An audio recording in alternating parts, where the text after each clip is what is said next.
wabarakatuh. Para pemirsa hadirin yang dimuliakan oleh Allah Subhanahu wa Ta'ala.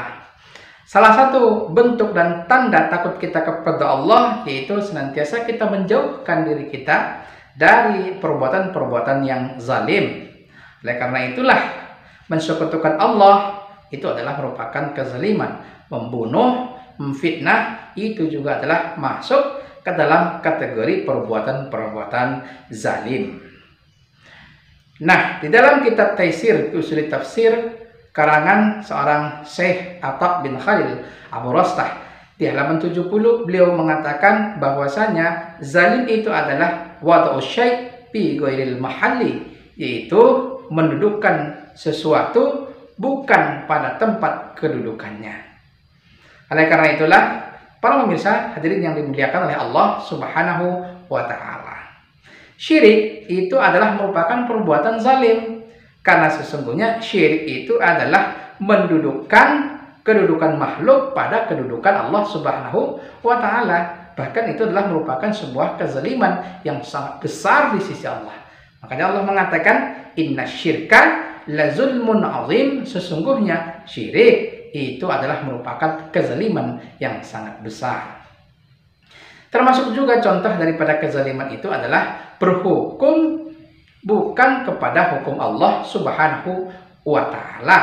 Itu juga merupakan kezaliman, karena sesungguhnya meletakkan hukum buatan manusia di atas tempat hukum buatan sang pencipta manusia, yaitu Allah Subhanahu wa Ta'ala. Makanya juga Allah Subhanahu wa Ta'ala mengatakan dalam Al-Quran, wa man lam yahkum bima anzalallah fa ulaika humuz zalimun. Siapa yang tidak berhukum dengan apa yang diturunkan oleh Allah, mereka itu adalah orang-orang yang zalim.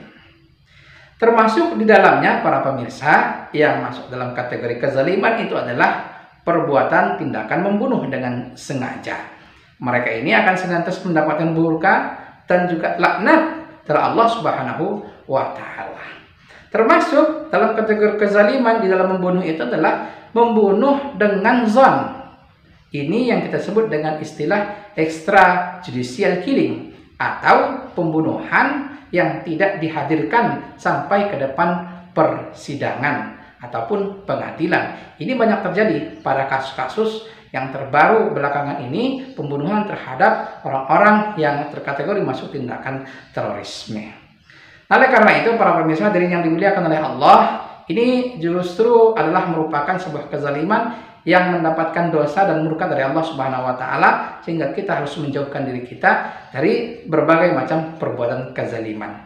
Kita senantiasa ingat terhadap apa yang diwasiatkan oleh baginda Rasulullah SAW terhadap para pejabat, terhadap para penguasa, agar justru mereka tidak zalim terhadap rakyatnya.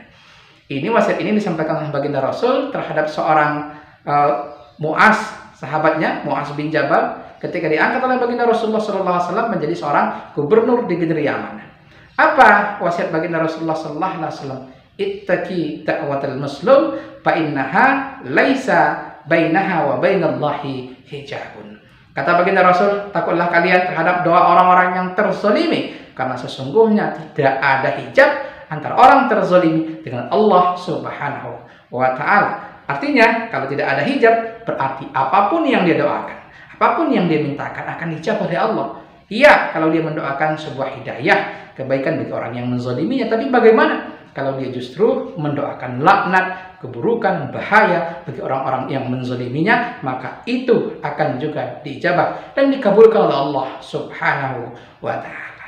Para pemirsa hadirin yang dimuliakan oleh Allah, oleh karena itu senantiasa kita jauhkan diri kita daripada perbuatan-perbuatan zalim, agar kita termasuk orang-orang yang takut kepada Allah Subhanahu wa Ta'ala dan terhindar daripada doa buruk yang dilantunkan, sampaikan dan dimohonkan oleh orang-orang yang terzalimi kepada Allah Subhanahu wa Ta'ala, karena itu akan diijabah oleh Allah Subhanahu wa Ta'ala. Billahi taufiq wal hidayah. Assalamualaikum warahmatullahi wabarakatuh.